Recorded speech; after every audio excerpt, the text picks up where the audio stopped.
on the issue of depression, people sometimes have struggled getting up in the morning. They sometimes can't concentrate for very long on something. They'll go from one thing to the next thing to the next before they can finish the one thing.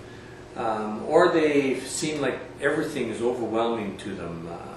The kids say something and they're overwhelmed. Their spouse says something to they're overwhelmed. The phone rings and it's just too much to handle for the moment.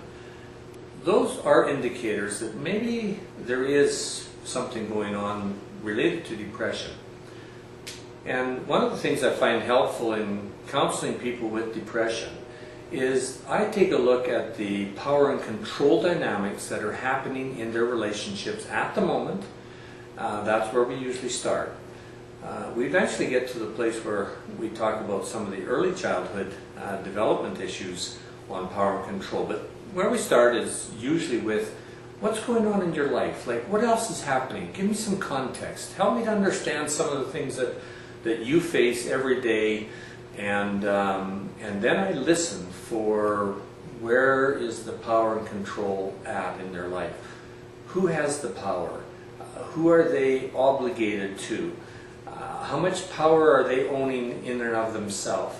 And if something is so overwhelming, it may be that it literally is overwhelming. It's not a matter of depression that's the problem, but the overwhelming nature of the power and control is so strong, they feel like they are nothing and they don't count and they're not valuable and they're not important and they don't have any impact in their world anymore.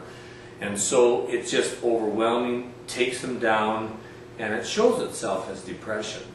So this is very much along the line of what I call going from coping to conquering, because people use coping as a way of getting through some struggle issues.